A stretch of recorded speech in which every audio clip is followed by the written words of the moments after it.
Tout le long. Bonsoir tout le monde. Bienvenue à cette séance du Conseil. Avant de commencer la séance, je vous invite, vous les membres du Conseil, à faire une courte réflexion sur la portée du serment que nous avons fait lors de notre dernière élection, soit d'exercer nos fonctions avec honnêteté et justice, dans le respect de la loi et de la loi et du code d'éthique et de déontologie des élus.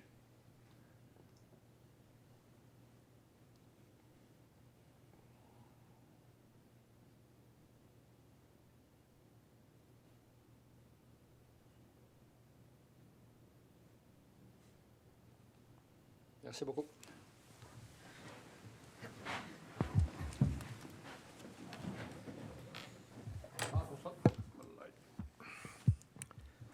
Bonjour tout le monde. Bienvenue à cette séance du Conseil.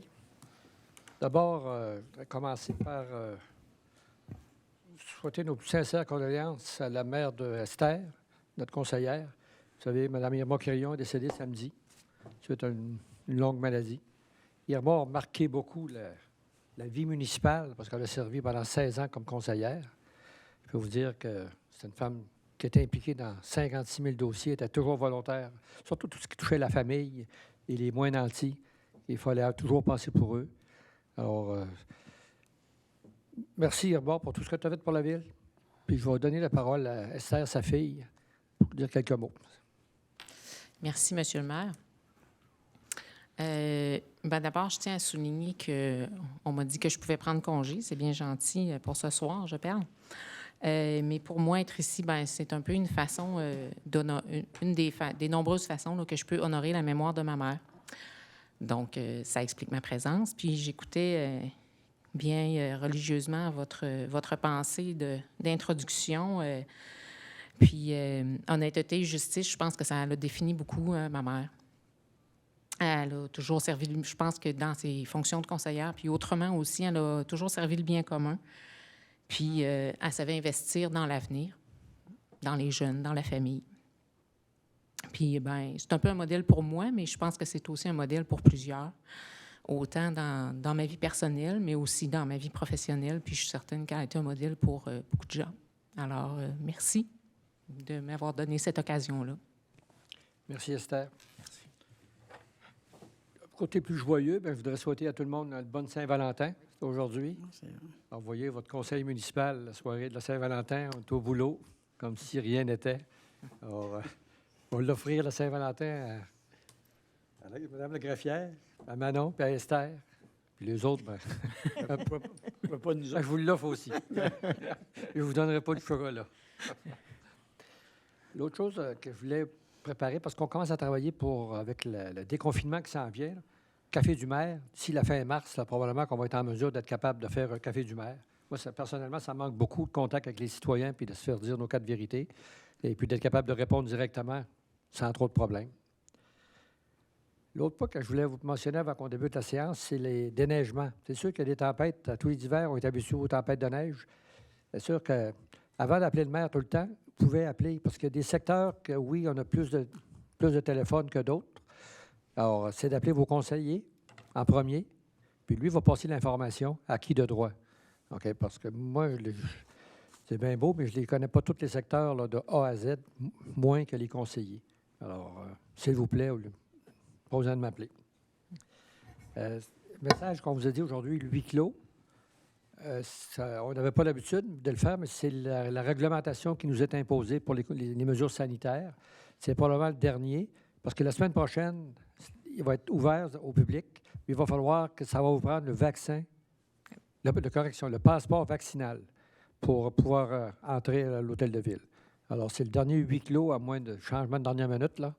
C'est la semaine prochaine, dans 15 jours, ça va être le passeport vaccinal pour pouvoir venir assister à la séance du conseil. N'oubliez pas, si vous avez des questions, vous n'hésitez pas à les envoyer au conseil de ville. Ils vont me les donner, puis on va trouver les réponses pour vous les donner au conseil suivant. J'aurais une question, M. le maire. Oui. Vous avez dit le passeport vaccinal pour venir à l'hôtel de ville, ça concernait les séances du conseil ou ça concerne l'ensemble de l'accès à l'hôtel de ville? Au moment où on se parle, c'est l'ensemble des accès des services à l'hôtel de ville, sous réserve de ce qui sera éventuellement annoncé. Là, on parle qu'il y aura des annonces dans les prochains jours. Donc, normalement, nous, comme ça va débuter le 28 février, on va être en mesure là, de préciser ces choses-là. Merci. Mais depuis le début de la pandémie, je pense qu'on a développé les citoyens ont développé des habitudes d'appeler les personnels de la ville. Puis s'il faut, bien là, ils s'organisent pour se rencontrer. Mais on règle beaucoup plus de problèmes maintenant depuis la pandémie par téléphone. Puis toutes les demandes d'information se font en direct. Alors, une bonne habitude à prendre. C'est plus rapide pour tout le monde. Puis on assure un suivi de cette façon-là.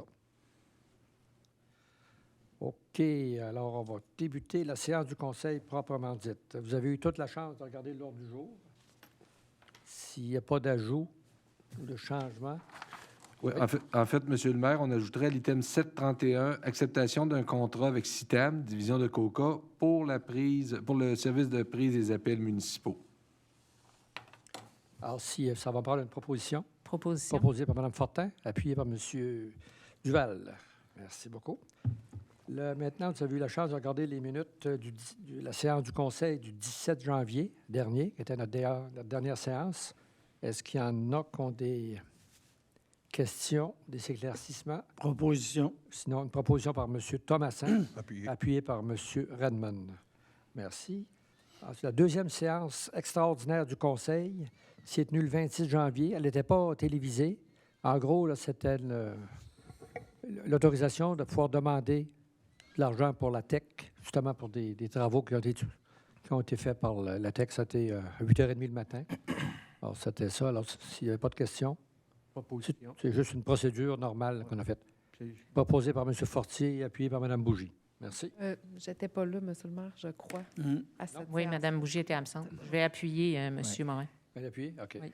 Appuyée par Mme Fortin. Correction. Il faudrait le corriger. Oui, c'est ça, j'avais. Parce que dans le résumé, elle est là. Mme Bougie était là. Il y a une petite Ah. correction à faire, oui. Oui. En tout cas, Mme Fortin. Fini. Ils sont Nous allons présents. passer maintenant au projet de règlement avec Mme la greffière. Non, je pense 4.1. qu'elle n'était pas dans la liste de présence. Elle était dans la liste des invités. Donc, projet de règlement. À cause d'être dans le projet de... C'est l'ordre du jour sur lequel son nom est écrit. Elle a été invitée, mais elle ne pouvait être présente, M. Thomassin. Effectivement. Ah, Et elle ne figure pas dans la liste des présences quand je le relis. Écoutez, on n'en fera plus de séance extraordinaire. C'est trop compliqué pour avoir des propositions. Alors, c'est proposé par M. Fortier puis appuyé par Mme Fortin. Oui. On passe au projet de règlement, le 4.1. Donc, le projet de règlement 832-2022, amendant le règlement de zonage numéro 150-2005 et le règlement de lotissement numéro 151-2005 afin de modifier les dispositions de la zone AG 977.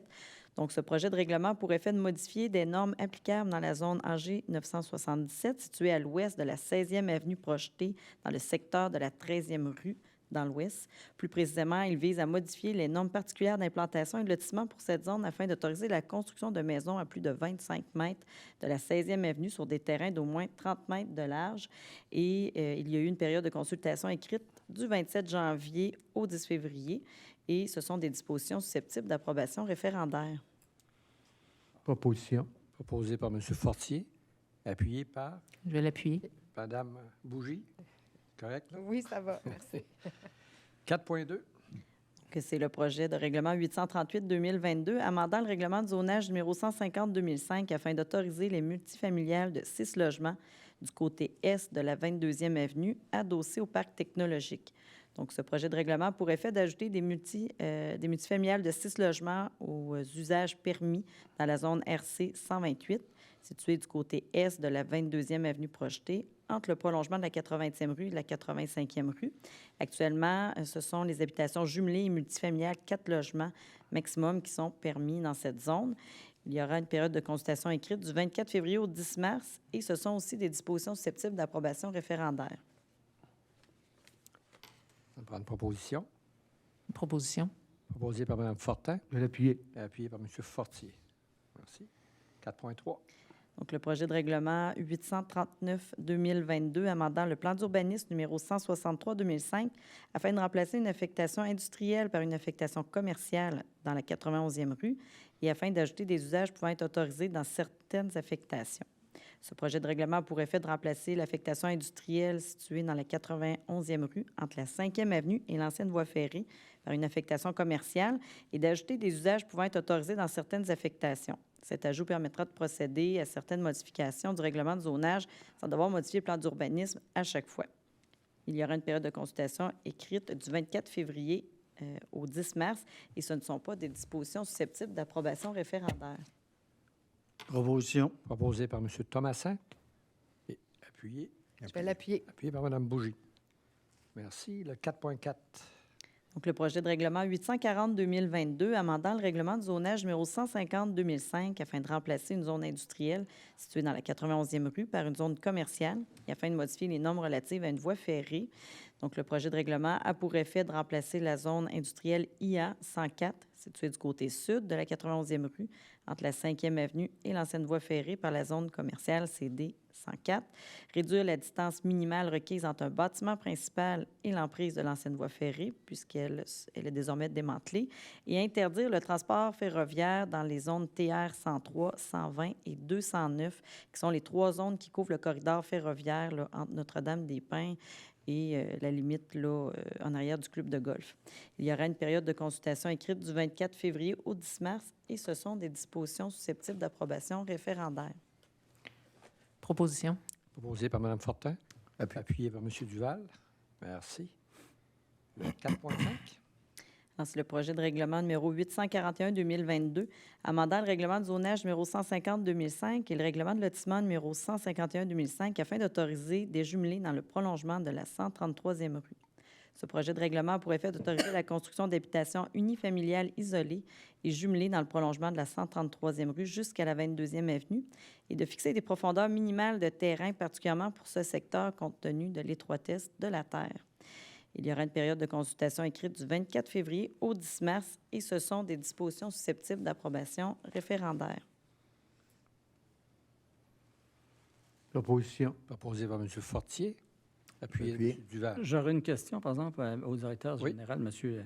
Parce que les gens s'attendent à avoir une visite de l'entrepreneur qui fait les rues, parce que, tu sais, il y a eu l'année passée, il y a eu une pétition, et puis on avance. C'est sûr que c'est juste un projet de règlement, sauf que on devrait voir, pas moi, mais Le promoteur. le promoteur devrait possiblement aller voir les résidents, parce que, tu sais, je pense qu'il devrait. M. Perron, je veux vous rassurer, parce que quand ils viennent déposer les plans, on leur dit, là, assurez-vous Non, je le sais. de rencontrer tout le monde. OK? Effectivement, là, la recommandation qui a été faite aux promoteurs pour éviter la désinformation, c'est de faire le tour là, des gens de la zone pour expliquer son projet, parce que c'est un peu à lui à le vendre plus qu'à la ville. Et de toute façon, il y a la période de consultation qui va débuter le 24, comme on mentionnait. Oui, le 24 février. Il y a eu aussi une lettre du service d'urbanisme qui a été transmise, là, à ma connaissance, aux citoyens aussi. Mais si on se Des fie fois, aux le lettres problème, que c'est les que gens ont reçues pour l'eau, le potable dans le secteur ouest, il y en a beaucoup qui n'avaient pas répondu, tu sais. Fait que, tu sais, les gens, en tout cas, moi, je pensais que l'entrepreneur, avant d'arriver au projet de règlement, ça aurait été voir. Tu sais, les gens ne s'opposent pas au prolongement de rue, aucunement. Mais sauf que je ne voudrais pas que ça parte une guerre, là, tu sais. S'il veut régler son problème, je suis en train de lui passer. Pour une rassurer, affaire. on n'est pas en Ukraine. Là. Oui. Mais souvent, des fois, il y a une personne qui appelle, qui dit tout le monde est contre, alors qu'on a déjà travaillé au préalable avec les différents propriétaires. Fait que là, ils vont réassurer encore une fois. Là. OK. Mais jamais qu'on impose. Non, je suis d'accord avec toi, là, avec vous. Mais c'est la responsabilité du promoteur Merci. de s'assurer que dans le coin, ce qu'il veut bâtir, construire, qu'il s'assure qu'il y a les autorisations de tous les gens, les résidents du coin. OK, nous sommes maintenant à la présentation des projets de règlement et l'avis de motion. Alors, le 5.1. Donc, le projet de règlement numéro 831-2022 concernant les dérogations mineures au règlement d'urbanisme. Donc, ça fait suite là, à l'adoption du projet de loi 67 le 25 mars 2021. Donc, le règlement a été révisé. Il y a eu une période de consultation écrite du 27 janvier au 10 février dernier, et ce n'était pas des dispositions susceptibles d'approbation référendaire. Avis de motion. L'avis de motion est déposé par Mme Bougie, le 5.2. Donc, c'est le projet de règlement 832-2022, amendant le règlement de zonage numéro 150-2005 et le règlement de lotissement numéro 151-2005 afin de modifier les dispositions de la zone AG 977. Donc, c'est le même règlement qu'à 4.1, mais pour avis de motion. Avis de motion. L'avis de motion est présenté par M. Fortier-Renaud. Merci. 5.3. Donc, c'est le projet de règlement 836-2022 autorisant des travaux pour la réfection des services municipaux dans la 18e rue de l'avenue Bernier à la 7e avenue, dans la 116e rue de la 3e avenue à la 4e avenue et dans la 151e rue du boulevard Lacroix à la 7e avenue au montant total de 2 979 925 et 74 et un emprunt du même montant. Donc, ce règlement par ce règlement, le Conseil autorise à effectuer ces travaux, des travaux à la hauteur de 2 979 925 et 74, qui sont plus amplement décrits aux annexes du règlement. Et aux fins d'acquitter les dépenses prévues par le présent règlement, le Conseil est autorisé à emprunter également cette somme de 2 979 925 et 74 sur une période de 20 ans, qui sera payable par les desservis en eau et égout ou en eau ou en égout. Et s'il advenait une subvention, elle sera appliquée en réduction de l'emprunt. Ce sont aussi des dispositions susceptibles d'approbation référendaire. Avis de motion. L'avis est présenté par M. Thomasin. Merci. 5.4. Donc, c'est le projet de règlement 837-2022 autorisant des travaux pour le remplacement du système de communication entre l'usine et les sites sur le réseau d'eau potable et le remplacement du réducteur de pression RP3 au montant total de 437 058 et 36 et un emprunt du même montant. Donc, par le présent règlement, le Conseil est autorisé à effectuer ces travaux et à emprunter le même montant, donc la somme de 437 058 et 36 sur une période de 20 ans. Ce sera payable par les desservis en eau potable. Et même chose, s'il y a une subvention, elle sera appliquée en réduction de l'emprunt. C'est aussi des dispositions susceptibles d'approbation référendaire. Avis de motion. L'avis de motion est présenté par Mme Fortin. Merci. Et finalement, le 5.5. Donc, c'est le projet de règlement numéro 842-2022 relativement à l'établissement et au fonctionnement de la bibliothèque municipale. Donc, le règlement a été révisé, plus particulièrement concernant les heures d'ouverture de la bibliothèque municipale et il remplacera le règlement numéro 24-2002 qui avait été adopté le 22 avril 2002. Avis de motion. L'avis de motion présenté par M. Duval. Merci. Maintenant, nous sommes à l'adoption des règlements, le 6.1. Donc, j'ai le règlement numéro 833-2022 concernant le code d'éthique et de déontologie des élus de la ville de Saint-Georges. Donc, en vertu de la loi sur l'éthique et de la déontologie en matière municipale, il est nécessaire, avant le 1er mars, qui suit une élection générale, d'adopter un nouveau code d'éthique et de déontologie révisé qui remplace celui en vigueur, et ce, avec ou sans modification. Cette année, il y a eu l'adoption du projet de loi numéro 49. Donc, nous avons apporté les modifications nécessaires, surtout par rapport à l'ajout des termes de civilité à même notre règlement. Proposition. Proposée par M. Fortier. Je vais l'appuyer. Appuyé par M. Duval. Merci. 6.2. Donc, c'est le règlement numéro 834-2022, amendant le règlement numéro 774-2020, constituant un comité consultatif d'urbanisme. Donc, ça a pour effet de fixer le nombre de membres du comité à 7 membres au lieu de 8 et de retirer le nombre maximal de renouvellement de mandat, vu la difficulté à recruter, comme on avait déjà expliqué. Proposition. Proposé. Proposé par M. Redmond. Je l'appuie. Appuyé par Mme Bougie. Merci. 6.3. Donc, c'est le règlement numéro 835-2022, décrétant les dépenses en immobilisation pour le prolongement de services municipaux, la réfection de routes et pavages, la construction d'un bâtiment de service et l'acquisition de véhicules au montant de 3 780 875 $ et un emprunt du même montant. Donc, c'est notre règlement parapluie qu'on appelle. Donc, par le règlement, le Conseil est autorisé à effectuer ces dépenses en immobilisation et emprunter le montant de 3 780 875 $ sur une période de 20 ans. Et comme pour les autres règlements, s'il y a une subvention qui pourrait être attribuée, contribuer à ces dépenses, donc il sera affecté à la réduction de l'emprunt. et c'est payable par tous. Proposition. Proposé par M. Fortier-Renaud, Je vais l'appuyer. appuyé par Mme Fortin. Merci. Bon, on est rendu à l'adoption des résolutions, le 7.1. C'est l'approbation du paiement des comptes pour la période du 7 janvier au 3 février 2022. C'est un montant de 3 025 017,37. Proposé par M. Thomasin, appuyé par M. Duval. Merci. 7.2. Acceptation des critères d'évaluation pour la fourniture de services professionnels d'ingénieurs pour la surveillance de chantier dans la 22e avenue, 165e rue et 147e rue. Donc, la loi sur les cités et villes oblige les municipalités à procéder par appel d'offres pour retenir certains services professionnels. L'appel d'offres doit contenir des critères d'évaluation ainsi qu'une pondération associée à chaque critère. La résolution vise à ce que le Conseil autorise la division de l'approvisionnement à faire une soumission publique pour ces services professionnels selon les critères suivants. Expérience de la firme, 10 points. Compétences et disponibilité du chargé de projet, 20 points. Compétences et expérience du surveillant 1, 20 points. Compétences et expérience du surveillant 2, 20 points. Équipe de relève, 10 points. Description des rapports de suivi, 10 points. Et finalement, l'adresse de service, 10 points. Proposition. Proposé par M. Redmond, Je vais l'appuyer. appuyé par Mme Bougie. Merci. 7.3. Adjudication du contrat pour la fourniture de 2 camionnettes année 2022 pour le service des travaux publics. Nous sommes allés en soumission sur invitation auprès de 4 fournisseurs. Nous avons reçu 3 soumissions. Donc, Beauce Auto 2000 Inc., 95 659,20. Saint-Georges Ford, 96 245,58. Saint-Georges Chevrolet Buick Cadillac, 98 241,54. Les soumissions sont toutes conformes. La résolution vise à ce que le Conseil adjuge le contrat à Beauce Auto 2000 Incorporé pour la fourniture de ces 2 camionnettes année 2022 de marque Ford F-150, payables à même le surplus accumulé Nouvelle-Ville tel que prévu au plan triennal d'immobilisation. Proposition. Proposé par M. Fortier, Appuyé. appuyé par M. Thomasin. Merci. 7.4. Adjudication du contrat pour la fourniture d'une camionnette année 2022 pour le service des loisirs et de la culture. Nous sommes allés en soumission sur invitation auprès de 4 entreprises. Nous avons reçu une soumission, Saint-Georges Ford, 57 401,27.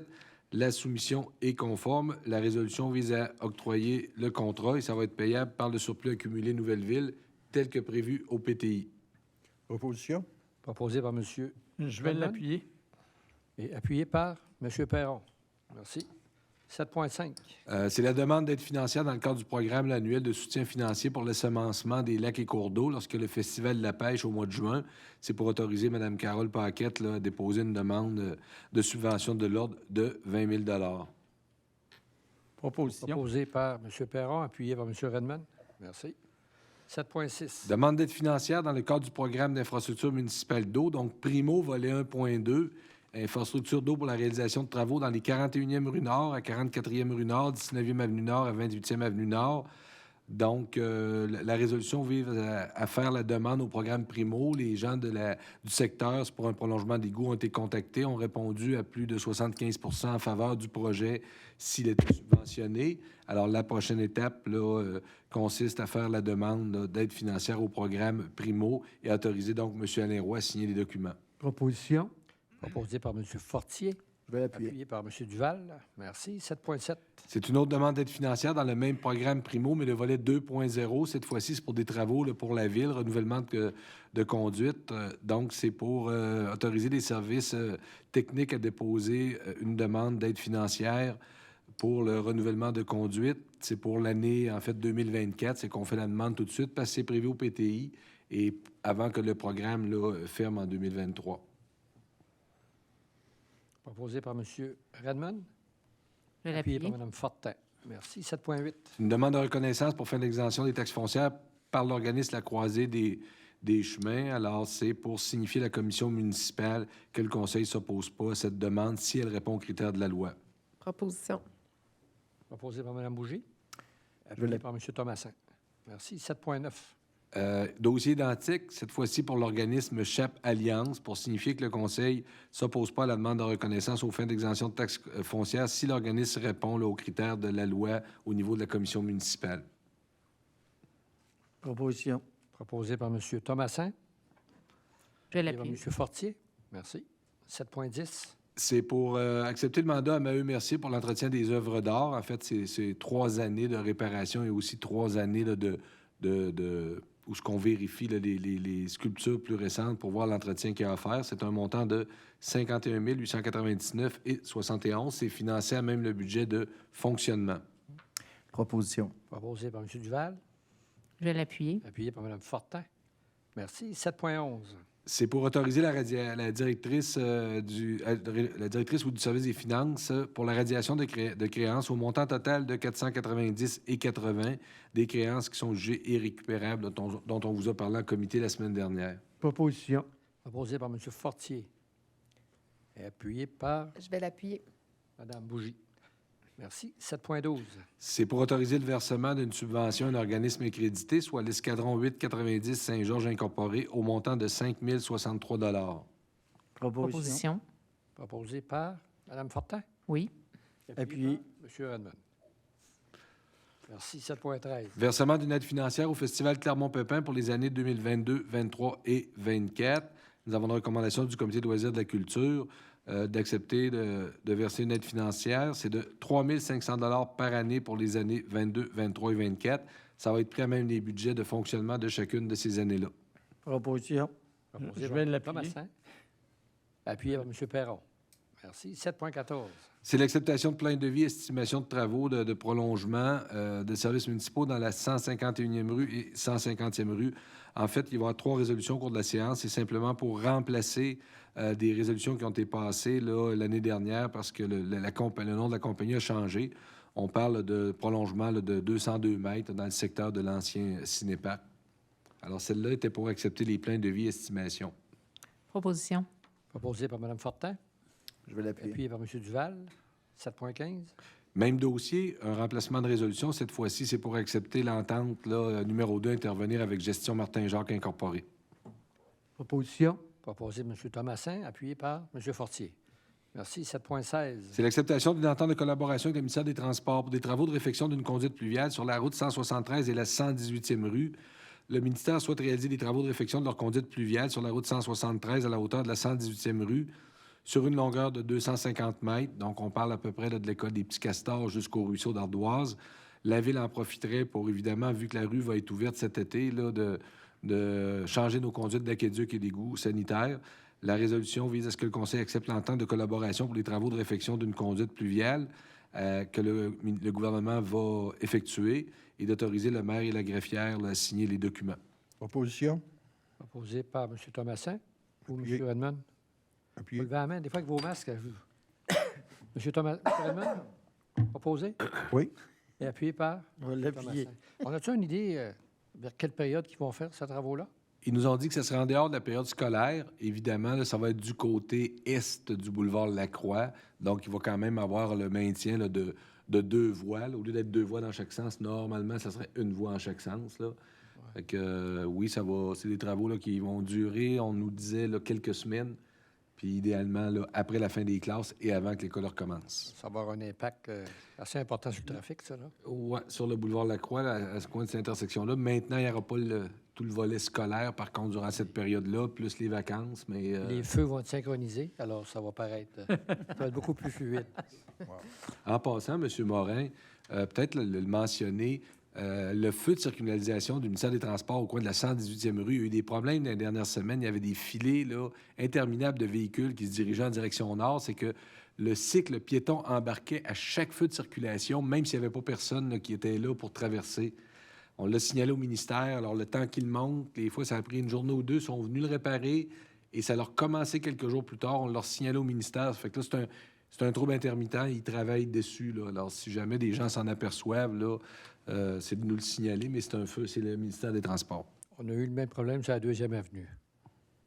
On demeure, là. Fait que... OK, 7.17. C'est pour renommer M. Claude Rodrigue à titre de représentant de la Ville sur le comité des admissions du transport adapté de l'autonomie pour une période de 2 ans. Proposition. Proposé par Mme Je vais Fortin. l'appuyer. Appuyé par M. Perron. 7.18. C'est pour reconduire le mandat de Mme Nancy Baillargeon sur le comité loisirs et culture pour la période là, de octobre 2021 à octobre 2023. Proposition. Proposé par M. Fortier. Appuyé. Puis appuyé par M. Thomasin. Peut-être un point. J'ai une question aujourd'hui concernant justement la fusion des deux, là, loisirs et culture. Avez-vous vu ce... Oui, oui, Parce oui. que on n'a pas fermé, parce qu'on a fusionné. Oui, c'est ça. Puis, en tout cas, j'ai écrit à Mme Paquette, on va se reparler demain. Là, c'est Ouais. que fallait quand même attendre aussi que la décision soit prise en résolution avant d'écrire des lettres. 7.19. Oui, c'est modification du calendrier des séances ordinaires du Conseil de ville pour 2022. En fait, il était prévu qu'il y aurait un comité le 1er août et une séance le 8 août. Après vous en avoir parlé la semaine dernière, puis ça tombe sur la deuxième semaine des vacances à construction, on décalerait le comité de conseil le 8 août et la séance qu'il y a au mois d'août, il y en a seulement une, serait le 15 août, donc au milieu du mois. Alors, c'est pour autoriser ce changement. Proposition. Proposé par M. Fortier, Je vais l'appuyer. appuyé par Mme Fortin. Merci. 7.20. C'est la modification de la structure salariale des emplois d'été et des emplois non syndiqués. Alors, on vous a présenté un long tableau la semaine dernière en comité, là, en rapport au salaire qui sera offert aux étudiants versus le salaire minimum qui va augmenter au mois de mai. Alors, la résolution vise à ce que le Conseil accepte la modification de cette structure salariale pour les emplois d'été et les emplois temporaires non syndiqués tels que spécifiés sur les annexes qui sont jointes à la présente résolution pour en faire partie intégrante comme si au long reproduite. Proposition.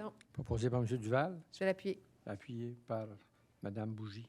Tu as un téléphone qui sonne? Non. Mais c'est moi qui ai un problème. C'est Je pense que c'est une Dans la tablette réunion, qui je- sonne plus qu'un téléphone. son pacemaker. Ça va être Merci beaucoup. 7.21. C'est la réévaluation du poste chef de division comptabilité.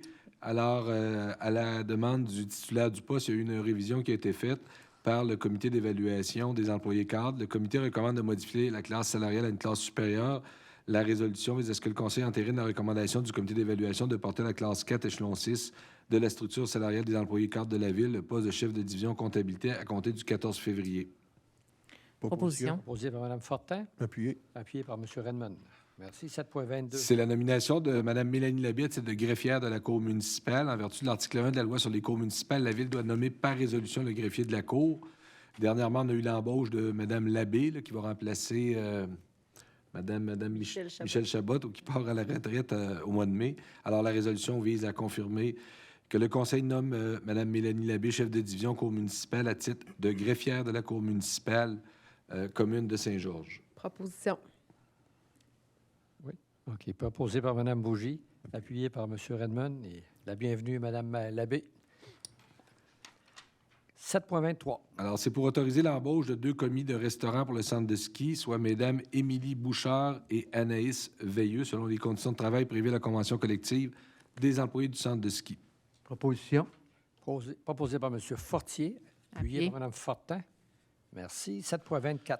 L'embauche de préposé à la fabrication de neige et préposé aux remontées mécaniques pour le centre de ski.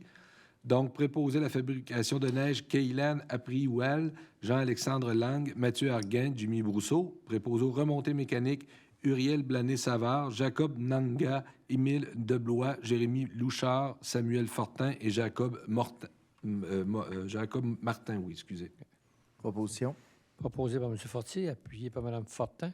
Monsieur Duval. Ça peut être M. Duval aussi. M. Duval, appuyé par M. Duval. Non, ben, moi. C'est ça.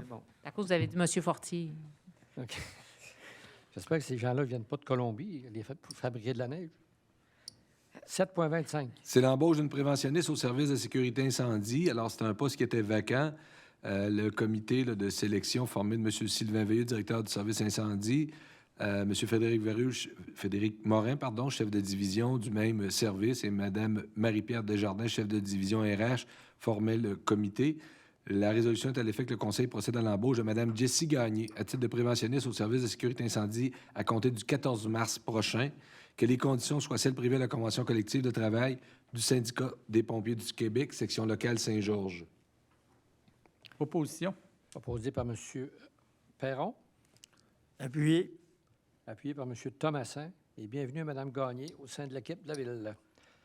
7.26. Alors, c'est pour accepter la démission du chef d'équipe immeubles et équipements et signalisation au service des travaux publics, soit M. Éric Jeunesse, à compter du 7 février 2022 et lui adresser des remerciements. Proposition. Proposé par M. Perron, Je vais l'appuyer. appuyé par Mme Fortin. Et remerciements à M. Jeunesse pour les 20 ans qu'il a donné à la Ville. J'espère que c'est pas à cause... M. Jeunesse était un grand fan du Canadien. Je ne sais pas si ça a joué sur son moral, puis il a décidé de quitter la Ville, parce que le Canadien ne fera pas les séries. Mais merci, M. Jeunesse, puis bonne chance dans le futur. 7,27. Démission d'une adjointe administrative au service de sécurité incendie. Donc, c'est pour accepter la démission de Mme Geneviève Isabelle à compter du 24 juin 2022 et lui adresser des remerciements lorsqu'elle quittera. Proposition. Je vais l'appuyer. Proposé par M. Fortier, appuyé par Mme Perron. Et merci beaucoup à Mme Isabelle à sa future carrière. Parce qu'on parle un peu de ce que ça va faire. Oui, elle va bien faire là-dedans. Merci. 7,28. Démission d'une préposée aux salles d'exposition au service des loisirs et de la culture, donc celle de Mme Ornella Lalmy, à compter du 12 janvier là, 2022. Proposition. Proposé par Mme Bougie, Je vais l'appuyer. appuyé par M. Duval. Bienvenue. À bord, Mme En fait, elle n'arrive pas, elle s'en va. Ornella. Elle quitte. Elle quitte. Non, pardon, elle quitte. Ben, bonne Au chance. revoir, Madame. Passe à bord. Et merci. Ouais. Le 7,29. Départ à la retraite d'un pompier au service de sécurité incendie, c'est le départ à la retraite de M. Tony Carter. Alors, effectif, donc, c'était effectif au 31 décembre 2021 et lui adresser des remerciements. Proposition. Proposé par M. Perron, Je vais l'appuyer. appuyé par M. Fortin. Et, un grand remerciement à M. Carter pour les années qu'il a données au service de Hey, sécurité de c'est pas l'incendie de la ville. Madame Perron, Monsieur Fortin, Monsieur Fortier. Vous en perdez votre latin, monsieur? C'est le temps que ça finisse? 7,30. C'est la troisième résolution là, pour accepter là, l'accord de principe là, pour le changement de nom de compagnie Gestion Martin-Jacques, là, les prolongements de services qu'on a vu les deux premières résolutions tout à l'heure là, dans la 151e rue, 155e rue sur 200 mètres. Proposition.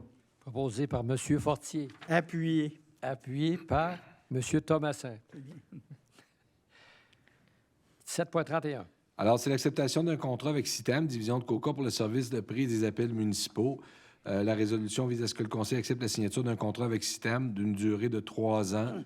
Et le projet de contrat fait partie intégrante de la présente résolution et c'est pour autoriser le directeur général à le signer.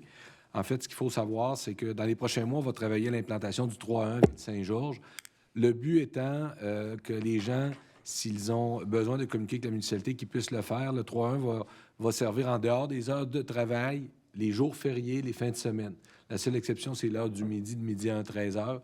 Donc, si des gens ont à signaler un trou dans l'asphalte, une lumière de rue, quel que soit, les gens de CITAM vont prendre l'appel et soit si c'est une urgence, ils vont communiquer avec le personnel de la ville. Si c'est des choses qui peuvent répondre directement, il y aura une grille là, qui leur sera préparée ou il y aura simplement là, un courriel qui va être transmis aux responsables à la ville et que le suivi sera fait là, dès le lendemain, dès le lundi matin, si on est de la fin de semaine. Maintenant, il y a beaucoup de techniques à faire à ce niveau-là parce que lorsque les appels proviennent d'un cellulaire, il faut se rattacher au tour, etc. Et il y a aussi ce qu'on appelle les lignes dures. Fait qu'on en a pour quelques mois d'implantation.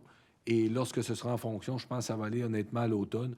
Évidemment, là, il y aura une campagne publicitaire qui sera faite et les citoyens, là, ce qu'ils ont à retenir pour appeler à la ville, ça sera 3-1-1. Mais ce n'est pas en fonction tout de suite. Proposition. Proposé par M. Fortier, Je vais l'appuyer. appuyé par Mme Fortin. Dépôt de documents, Mme la greffière, 8,1. Donc, c'est le résumé comparatif des permis émis du 1er janvier au 31 janvier. Donc, nous sommes à 47 permis pour des travaux totalisant 4 777 241 et 6 nouveaux logements. Par rapport à 2021, nous avions à pareille date 64 permis d'émis pour des travaux de 2 813 920 et 5 nouveaux logements. Merci. Le 8,2. Donc, c'est le dépôt du rapport de fuite ou bris d'eau sur le réseau d'aqueduc en 2020. Merci. 8,3. C'est le rapport d'embauche d'un responsable de la polyvalente pour le service des loisirs et de la culture pour la période du 19 janvier 2022 au 15 mai 2022. 8,4. Le rapport d'embauche d'une formatrice de cours de gardien averti pour le service des loisirs et de la culture pour la période du 3 février 2022 au 31 décembre 2022. Et 8,5. C'est un rapport d'embauche d'une surveillante pour le service des loisirs et de la culture pour la période du 10 février 2022 au 30 avril 2022. Alors, dites-nous ce qu'on a reçu comme correspondance. Nous avons reçu une lettre de l'Office d'habitation du Sud de la Chaudière signée par M. Jean-Robert Turgeon, président, dans laquelle il y a des remerciements pour la présence du représentant bénévole de la Ville de Saint-Georges et de la MRC Beauce-Sartigan. et l'Office désire de plus gratifier sincèrement l'implication ainsi que l'assiduité de M. Tom Redmond, représentant de la Ville aux Réunions. Bravo, M. Redmond. Excellent travail à l'OMH. Merci. Alors, ça fait le tour de tous les sujets. Nous sommes maintenant rendus aux rencontres, aux dernières réunions que vous avez pu assister depuis le 17 janvier. Je vais commencer à ma gauche. Madame Bougie. Voyons, j'étais pris dans mon masque. Oui, monsieur le maire, merci. Moi, pour ma part, le 18 janvier, j'ai eu une rencontre du comité de structure d'accueil d'immigration de la ville Saint-Georges. Donc, il faut savoir qu'il existe plusieurs structures d'accueil là, qui sont en place au niveau de l'immigration. Là, je vous avais déjà parlé de la structure plus régionale. Là, c'était vraiment au niveau de Saint-Georges. Peut-être vous dire, il y a un nouveau document qui a été fait qui s'appelle « Bienvenue aux familles immigrantes » avec une foule d'informations là, qui se retrouvent dans ce document-là, qui s'ajoute à celui que la Ville avait fait aussi, là, un guide aux immigrants. Donc, il y a de plus en plus d'outils là, pour les nouveaux arrivants qui sont disponibles. Ensuite, le 19, il y a eu d'autres sujets, mais qui concernent l'immigration aussi, il y en a plusieurs. Le 19 janvier, j'ai assisté à une visioconférence qui était donnée par Espace Muni, anciennement là, le Carrefour Action municipale famille, sur la remobilisation des acteurs dans la démarche MADA. Donc, c'était intéressant de voir un petit peu là, avec les chercheurs là, qui sont les instigateurs là, au niveau des démarches MADA, là, un petit peu comment on pouvait se mobiliser. Pour essayer de continuer là, dans cette démarche-là. On sait que dernièrement, la MRC a fait une démarche aussi au niveau de Municipalité Amis des aînés. Je rappelle que MADA, c'est Municipalité Amis des aînés et qu'ici, à la Ville, on a une politique là, depuis plusieurs années aussi à ce niveau-là. Le 26 janvier, c'était le CA du Conseil économique de Beauce, donc plusieurs dossiers là, en lien avec le Conseil économique. On a parlé un petit peu, là, puis vous en avez parlé, monsieur le maire, peut-être vous allez en reparler au niveau du logement et tout ça, là, qu'il y a vraiment des défis importants, puis on l'a vu dans l'entrevue que vous avez donnée aussi dernièrement. Peut-être juste souligner que le taux d'inoccupation ici à Saint-Georges au niveau des logements, c'est 0,6 %. Donc, c'est extrêmement bas. Là. En bas de 3 % on considère qu'il manque de logements. Donc, à 0,6 c'est criant là, à ce niveau-là. Fait qu'on fait ce qu'on peut, là, des actions, des démarches en ce sens-là. Vous rappelez qu'il y a aussi... Mais la Ville s'est un peu retirée, là. On a parti, nous, ça fait 3 ans qu'on était dans le dossier. On le savait depuis le début, mais au début, il fallait trouver le promoteur, il fallait trouver l'endroit, puis il fallait comprendre un peu le fonctionnement de cette aide-là. On a toujours travaillé avec Accès Logis et le programme de soutien au logement. Là, ça a été changé en 2020. En novembre 2020, la ministre a mis fin à Accès Logis et au programme de soutien au logement et ont créé, qui a été déposé il y a 2 semaines, un peu moins de 2 semaines, le programme pour logement abordable. Écoutez, on a eu des cours, des présentations. On n'est pas sûr de tout comprendre. Il y a des réunions qui vont se faire, mais maintenant, c'est vraiment... parce qu'il y a un OSBL, un OBNL qui a été formé, avec un comité, un conseil d'administration et tout le kit, là, avec un aviseur technique de Québec qui fait partie du groupe des ressources techniques. Le promoteur est toujours là. On a des plans d'architectes qui sont faits. Tout le monde le sait, ça a été dévoilé. C'était dans la 120, là, l'ancien CKRB, avec l'autre demeure qui a passé au feu. C'est là qu'on veut remplacer et mettre des logements abordables dans ce coin-là. Alors, plus à venir. Je pense que le député a dit qu'il avait pris ça en main, puis moi, il m'a dit qu'il il a écrit qu'il avait participé à l'élaboration du programme. Que ça va alors, on espère que ça va aller de l'avant. Il faut présenter ça pour le 1er mars. Et puis jusqu'à la mi-avril. On a du 1er mars à la mi-avril pour déposer la demande pour les logements abordables. Alors, le reste, les détails techniques, aucune idée. J'ai eu aucune information supplémentaire qui m'a été donnée. Alors, on s'est tassé. On va attendre que si on a besoin de nous autres, bien, on répondra présent. Ça serait un projet qui serait vraiment intéressant. Là. Un projet de 40 logements. Oui, exactement. Bien situé. Puis ça va rencontrer un besoin important de la Ville. Donc, au CEB, on a parlé de ça, mais aussi d'autres initiatives là, au niveau du logement qui sont faites dans le milieu qu'on essaie d'aider à ce niveau-là. Je vous rappelle qu'il y a un concours qui a été lancé, l'appel d'offres pour le fonds touristique. J'ai pas les dates exactement, là, mais c'était quand même assez récent. Là, donc, il y a des choses qui s'en viennent au niveau touristique là, pour le Conseil économique de Beauce. Ouais, aussi. c'est un fonds qui a été mis en place par le Conseil économique de Beauce. Oui, Alors, je vous conseille de les appeler pour avoir plus de détails. Je pense que des montants assez importants oui. pour dépanner. C'est pour aider. C'est sûr, ce n'est pas une subvention, là, c'est un prêt sans intérêt, ce que je comprends bien, là, qui pourrait aider ceux qui veulent partir en business dans le monde du tourisme. Puis, comme là, Oui, les détails sont disponibles là, au CAB là, Parfait. au niveau de ce programme-là. Là. Le 28 janvier, j'ai participé à notre réunion du vendredi soir là, pour la formation des élus municipaux, où on a eu une longue rencontre, une formation obligatoire là, pour les élus. Donc, assidus, même le vendredi, on était là. Ben voilà, ça fait le tour pour moi. Merci. Merci. Monsieur Redmond. Oui. Évidemment, j'ai aussi assisté à la même réunion là, que tout le monde ici. C'était effectivement, là, c'était une longue réunion. Par contre, c'était à partir de la maison, ça fait que c'était moins pire que d'être assis dans une salle. Après 8 ans, là, comme élu, on s'est fait redire des choses qu'on connaissait. Oui, en plus. Mais il y a toujours du nouveau. Toi, la petite chose là, que... Ah Mais oui, je pense que faut la ville de Saint-Georges, je pense que le beaucoup, conseil c'est municipal, il des n'y a personne qui est formations. sous l'enquête là, pour C'est des malversation, formations obligatoires. corruption. Je pense pas. Ça fait que... Mais on a entendu des cas dans d'autres villes, parce qu'il y avait d'autres représentants qui nous racontaient leur histoire de guerre. Là. On est bien ici à la ville de Saint-Georges. Puis je vous remercie d'être honnête et d'être intègre, parce que c'est important. Effectivement, on est privilégié de ce côté-là. Ensuite, j'ai eu une réunion du comité consultatif d'urbanisme. Il y a encore des gros projets à Saint-Georges. Les promoteurs sont assez agressifs, même des fois peut-être un peu trop. Et puis... On va manquer d'espace pour construire tantôt. Là. Pardon? On va manquer d'espace pour construire, parce qu'on est Effectivement. entre les restrictions pour agrandir le périmètre urbain et les zones humides. Là. En tout cas, tout ce Commence à qui a avoir- été présenté se fait et on ne manquera plus de logement, monsieur le maire. Ouais. Il y a eu beaucoup de... Il y a beaucoup Parce de... qu'il arrive toutes sortes de règlements qui vont projets. être déposés. Là. Il y a un bill qui va être déposé là, qui a demandé que si on n'est pas capable de fournir le terrain, ça va... Maintenant, ils vont considérer toute la MRC au complet. Là. Alors, s'il y a une disponibilité à Saint-Côme, parce que la personne voudrait s'installer à Saint-Georges, mais on n'est pas capable de lui fournir le terrain ou parce que les zones humides, ça coûterait trop cher, bien là, il faut considérer Saint-Côme ou toute la MRC au complet. Alors, ça peut arriver Espérons que ça n'arrivera pas. mais je pense qu'il y a beaucoup de monde qui sont contre. Hein, mais vous savez, des fois, le gouvernement, il n'écoute pas tout.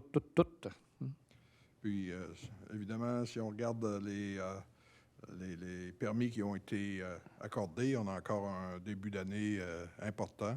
Souhaitons que ça va continuer. On est bien parti encore une fois. Merci.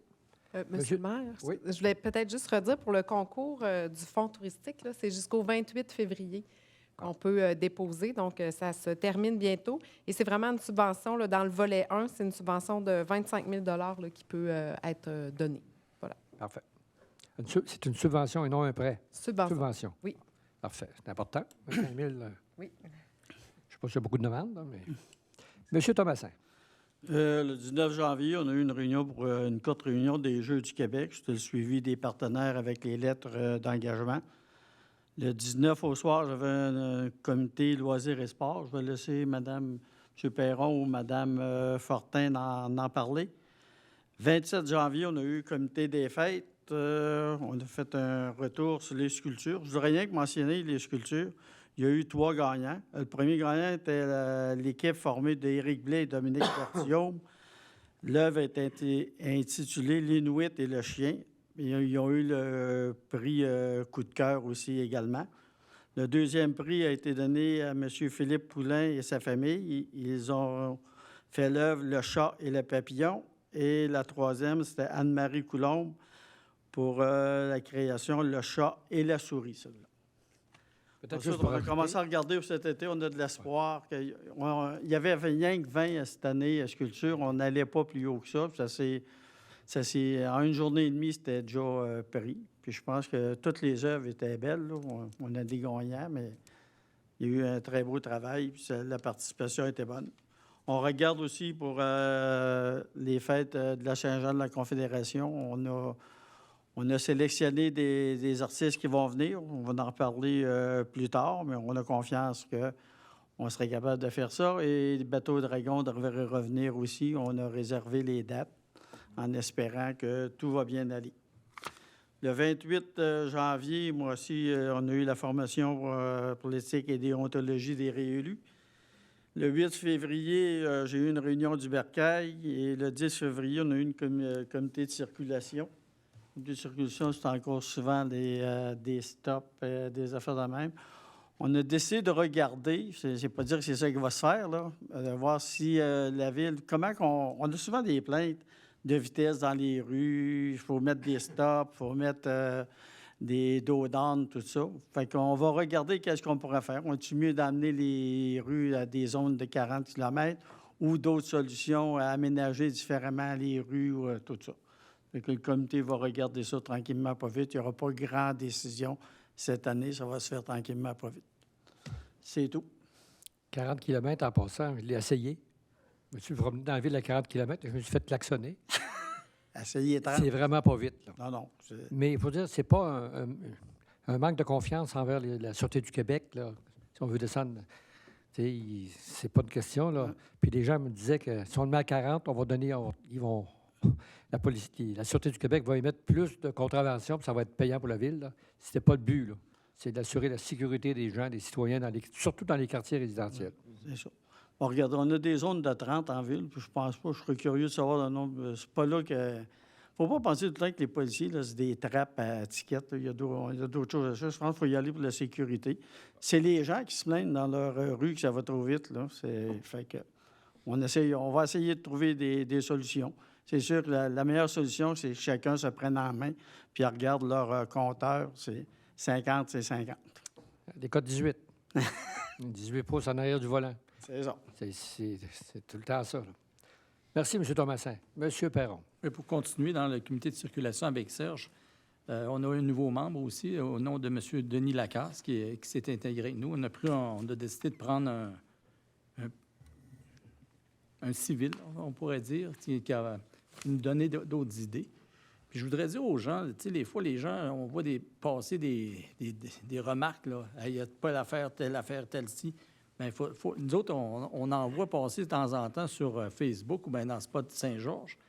Mais je conseillerais aux gens, lorsqu'ils ont un problème soit de vitesse ou des demandes spéciales pour le comité de circulation, d'écrire à M. Bertrand Bergeron ou à M. Maxime Gagné, à la ville de Saint-Georges. Fait qu'ils vont le prendre en note et au prochain comité, bien, on l'analyse.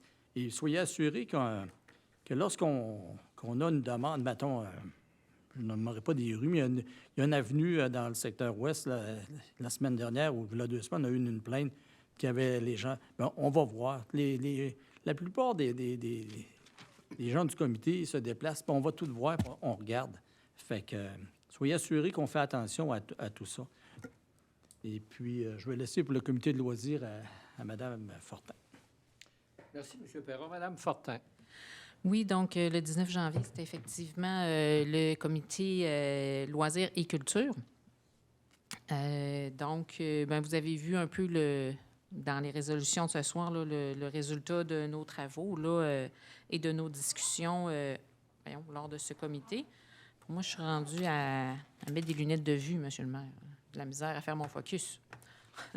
Donc, que ce soit les heures d'ouverture de la bibliothèque municipale ou pour le festival Clermont-Pépin. Donc, c'est des éléments qu'on avait discutés lors de ce comité-là. Puis, il y a d'autres... le renouvellement d'un mandat, mais également d'autres projets là, concernant particulièrement le vélo de montagne ou le fat bike là, qui mijotent tranquillement et puis qu'on prend en considération là, autant au comité qu'autour de la table du conseil. Sinon, le 26 janvier, c'était le comité de travaux publics. Donc, vous étiez là aussi, M. Perron. Donc, au niveau des trottoirs, aménagement des rues, donc vous avez vu aussi certaines résolutions là, qui ont été prises aujourd'hui là, en lien avec ce comité-là. Quand même, c'est un assez bon comité, là, de 7 h le matin à 8 h 30. Ça fait un bon début de journée. Et puis, ben, le 28 janvier, toujours formation en déontologie avec mes collègues réélus. M. Duval ayant fait sa formation de nouvel élu précédemment. Donc, voilà, c'était nos derniers comités. Monsieur Duval. Oui, de mon côté, j'avais pas de participation à un comité dans les derniers temps. Cependant, je tenais à remercier, dans le fond, toute l'équipe de l'atelier Joie le Vert puis les différentes écoles de la ville qui, pour la Saint-Valentin, ont justement décoré le parc Veilleux avec des cœurs faits par différentes personnes. Je vous invite à aller le voir. C'est vraiment intéressant. Et sinon, je tiens à féliciter un citoyen de mon district, M. Vincent Gagné, qui, dans ses études postdoctorales, il a gagné un prix canadien, le premier prix jeune professionnel du Invasive Species Center sur des travaux sur les plantes envahissantes dans les lacs. Ça fait que je tenais à le féliciter. Bravo. Sauver le lac à Benaki. Exactement, c'est là qu'il a travaillé. Oui. Non, mais j'ai suivi ça de près aussi, là. Parce que le maire de Saint-Aurélie, un de mes grands copains, on suivait ça de proche. Puis le fait que c'est un beauceron qui, maintenant, comment il l'appelle, la myrielle d'épi? Comment il l'appelle la sorte de plante là, qui pousse dans le fond du lac? Oui, quelque chose qui ressemble à ça, là, ouais. L'épi. Bravo à ce monsieur-là. Ouais. C'est un jeune qui a fait beaucoup de sacrifices, puis a même pris des cours de plongée pour suivre le développement de son programme. Mm-hmm. Moi, il y a des chapeaux à ces jeunes-là qui font découvrir des choses extraordinaires. Là. Exact. OK, merci, M. Duval. M. Fortier. Oui, 28, moi aussi, la formation des élus pour déontologie. Et puis, le mercredi, le 2 février, j'ai une table de concertation en logement social. On en a parlé un peu. On sait que les logements sociaux, avec le nouveau programme FAC qui vient de sortir, on est en attente. Là, on va voir comment que ça va évoluer dans le temps. Ça fait que c'est tout ce que j'ai eu pour moi. Okay. Merci beaucoup. Myriophile à épi. Pardon? Myriophile à épi, monsieur le maire. Myriophile à épi. Ouais. Je savais qu'il y avait... J'ai googlé ça, puis ouais. Myriophile, oui. Oui. Je savais qu'il y avait un myrrhe là-dedans, mais je ne me souviens plus exactement du nom du terme. Oui. On ne mange pas ça dans la salade, là. Alors, de mon côté, le 19 janvier, moi, avec le directeur général, on a eu une rencontre avec le ministère des Transports du Québec concernant la route de contournement, où on était rendu. Ça avance. Il y a eu des études de sol, il y a eu un peu de choses. Les propriétaires ont été rencontrés. Et puis, la date d'ouverture est prévue pour le printemps 2028. Alors, c'est important qu'ils nous tiennent au courant s'il y a quelque chose qu'on peut faire pour les aider, quelque chose. Puis, il y a des petits réajustements, là, dépendamment avec des propriétaires de terrain, mais tout va bien. Quand vous parlez de route d'un contournement, c'est le boulevard urbain. Oui, le boulevard, le prolongement de l'autoroute. C'est la route de contournement. Okay. Le 25 janvier, c'est sûr qu'on a parlé du logement abordable, mais c'est là qu'on a eu notre dernière réunion avant que les députés prennent le contrôle, là, avec le CEB, le groupe de ressources techniques et la directrice générale du CD, du développement communautaire. La CDC. Alors, ouais. Alors, c'était la dernière fois, là, parce qu'on était en attente là, du nouveau projet. On a voulu se mettre nos chiffres à date un jour.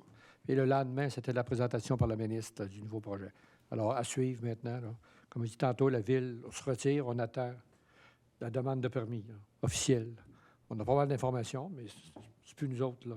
Avant, à l'accès à logis, les projets venaient de la Ville. La Ville, il fallait qu'elle soit partie prenante de ça. Là, maintenant, avec les logements abordables, la Ville... probablement, on va être là pour payer, puis c'est à peu près tout, là. OK? Fait que, espérons qu'on va avoir un droit de parole, dépendamment du montant qu'on va donner, là. Mais c'est un projet important. Le 27 janvier, on avait la TREMCA, la Table régionale des élus municipaux de Chaudière-Appalaches.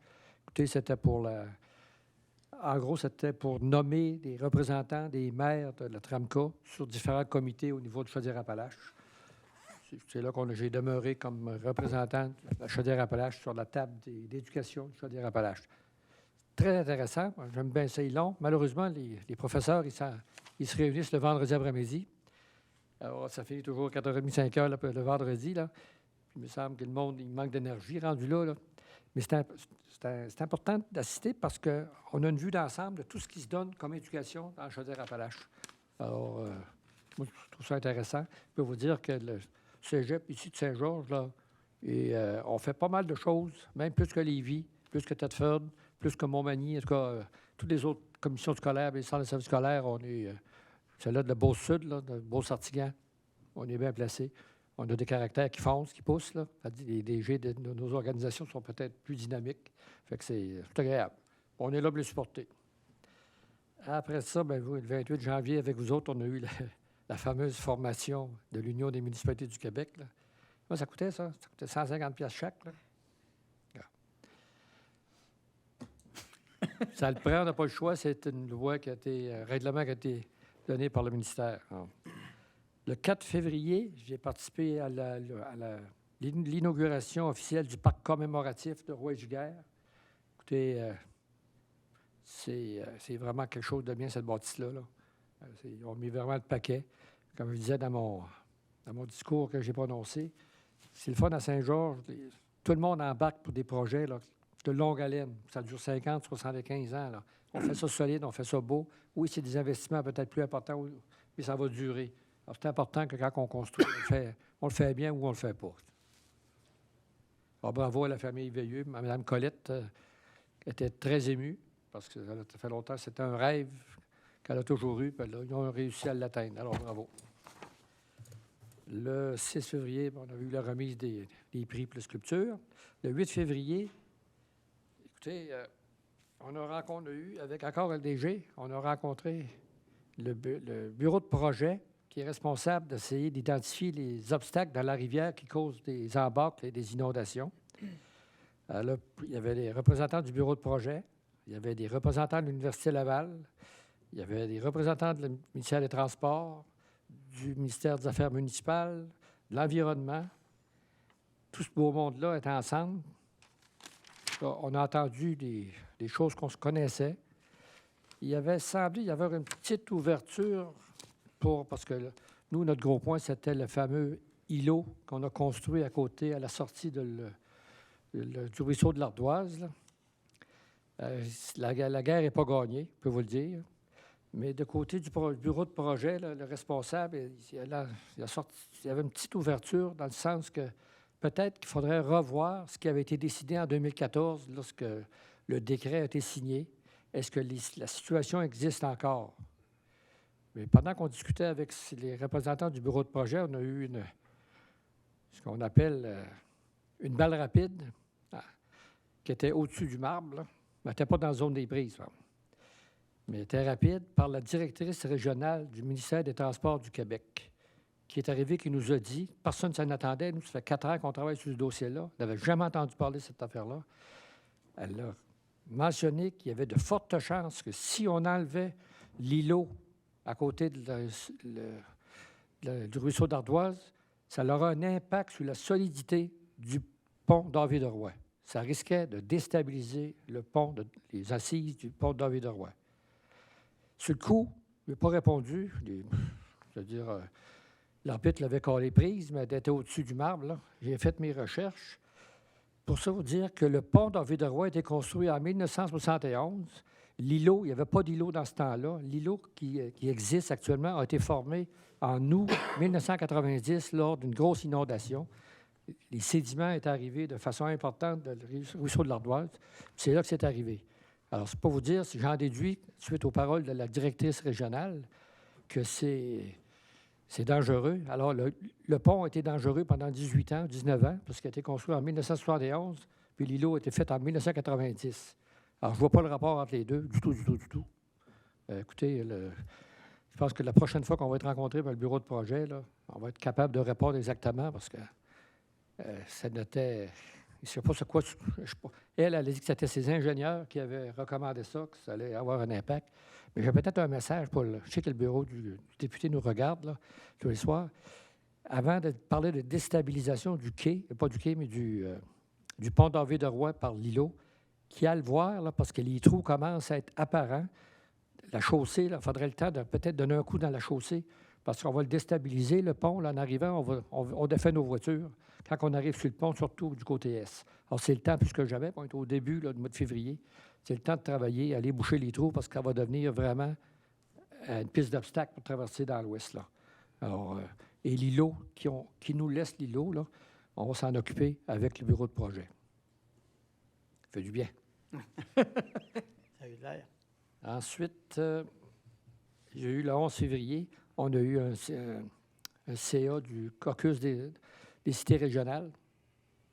C'est sûr qu'on a discuté des différentes... vous savez, il va y avoir des élections en octobre. On a parlé un peu des différentes priorités qu'on devrait demander à notre gouvernement, aux différents partis qui espèrent prendre le pouvoir au mois d'octobre. Mais ce qui revenait le plus souvent, là, c'était la fiscalité municipale. C'est bien beau qu'on veut tout sauver la planète, là, mais si on n'a pas d'argent pour le faire, il faut revoir la façon de financer les municipalités. Là. Ça presse. Ça. On a un nouveau pacte fiscal qui va pour l'année prochaine, en 2023.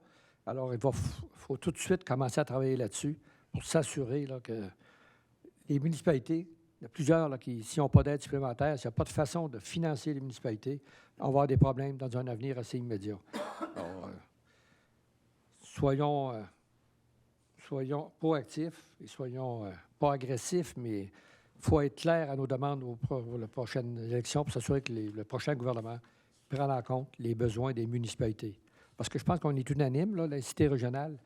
La solution pour le Québec, actuellement, avec toutes les dettes, la solution appartient aux municipalités. Okay? On donne des millions, parce que la région de Chaudière-Appalaches, on est la troisième région qui donne de l'argent au gouvernement en impôts, en taxes, à toutes les sortes. Là. C'est ici la troisième région, après Montréal, puis la deuxième, c'est en l'entour de Montréal, Montérégie, je pense, mais on est la troisième. Alors, quand on dit qu'on reçoit de l'argent en subvention, puis en cadeaux, puis on en paye pas mal. Je pense qu'on a enrichi le reste du Québec avant de s'enrichir nous autres mêmes. S'ils donnaient congé de taxes pendant 2 ans, là, je pense qu'on pourrait faire bien des choses. En tout cas, à suivre. Puis le 11 aussi, là, dans l'après-midi, j'ai eu ma table d'éducation de Chaudière-Appalaches. C'est sûr qu'on a parlé beaucoup de la persévérance scolaire. Puis on a parlé beaucoup aussi de l'immigration. C'est payant pour nos écoles d'avoir des nouveaux arrivants qui viennent s'inscrire ici. C'est important qu'on ait des structures d'accueil, des structures d'intégration pour s'assurer, parce que notre pouvoir au Québec, basé sur la population, descend. On est à 22 ou 23 là, au niveau fédéral. Là. Alors, on risque de perdre des députés. Si on perd des députés au niveau fédéral, bien, on perd du pouvoir là, au niveau du Québec. Alors, c'est les grosses... puis, on a parlé, bien sûr, je pense que la santé. Il faut revoir le système de santé. Je pense que c'est unanime partout, là. Et puis, tout le monde va se mettre en solution. On n'est pas là pour sauver des jobs. On est là pour s'assurer que le système devienne plus performant. Et puis, on a parlé beaucoup de la décentralisation des pouvoirs. Je disais ici, moi, à Saint-Georges, l'hôpital, c'est le plus gros employeur à Saint-Georges. Il n'y a pas personne en charge dans l'hôpital, directement. Alors, il faut parler soit à Lévis ou soit à Sainte-Marie, là. Je ne sais pas trop à qui, là. Mais ce serait normal qu'on ait un représentant, surtout dans la pandémie. Ça aurait été important qu'on puisse parler directement à un représentant sur place qui connaît les citoyens de notre ville et de notre région. Fait que, là, et non d'avoir une réponse au niveau Chaudière-Appalaches à tout bout de champ. Là. Ce qui se passe à Lévis, je ne les envie pas, mais on devrait être capable de s'auto-gérer, être plus autonome. Alors, ça nous prend la gouvernance locale pour être responsable de notre hôpital. Et voilà, c'est à peu près toutes les réunions à lesquelles j'ai recommencé à pleine vitesse. Là. Ça recommence la semaine prochaine, en fin de vendredi, encore l'Union des municipalités du Québec, au niveau du conseil d'administration. Et puis c'est reparti. Mais ça nous garde jeunes, ça nous garde en santé, puis ça nous garde au fait de tout ce qui se passe dans le Québec. Des points de dernière minute. S'il y en a quand des rajouts, des questions, ce que j'ai dit. Quand je dis quelque chose, il ne faut pas le prendre personnel. On travaille pour la ville. Je me permettrais peut-être un petit mot, M. le maire. Vous avez parlé de persévérance scolaire, effectivement. Cette semaine, c'est la semaine de la persévérance scolaire. Donc, j'inviterais tous les parents à encourager les jeunes. On sait que dans le temps de la pandémie, avec l'école à la maison, c'était plus difficile. Je pense qu'il y a plusieurs jeunes qui cherchent la motivation. Gênez-vous pas pour leur dire un petit mot d'encouragement cette semaine, mais aussi à toutes les autres semaines de l'année. Là. C'est sûr qu'on a vécu 2 ans. C'était assez pénible. Là. Et puis, on a une génération qui va avoir connu, là, parce que je ne veux pas donner de statistiques, faire peur à personne, là, mais si vous voyez dans votre entourage des gens qui ont des des problèmes là, au niveau mental, là, n'hésitez pas à laisser des aider, là, essayer de les entourer parce que ce que j'entends, c'est incroyable. Là. Mais ça ne peut pas être aussi pire que ça. Là. Je ne sais pas au niveau, Esther, Mme Fortin, ou au niveau des écoles, si vous êtes en contact, si vous voyez une différence. Bien, on sait que les services sont beaucoup occupés. Là. Quand je dis les services, c'est autant en psychologie qu'en aide sociale, qu'en santé et tout ça. Là. Donc, oui, il y a une recrudescence qui est notée. Puis, bien, on est comme partout ailleurs. On a une pénurie de personnel. Donc, c'est difficile.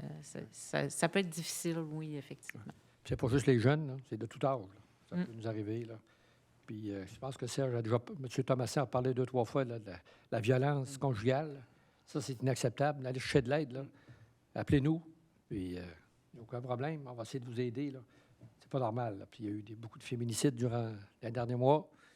C'est pas acceptable, ça. OK? Puis, peu importe. Là, la violence conjugale, c'est inacceptable. Il y a toujours moyen de s'en sortir sans se taper dessus.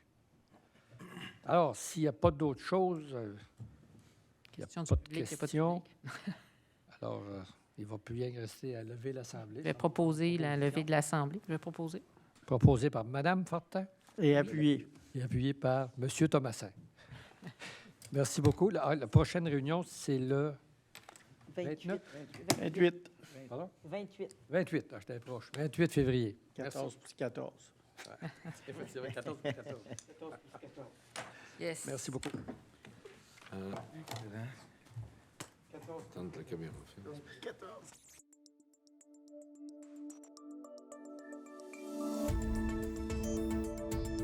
Nous TV. Ensemble pour notre communauté.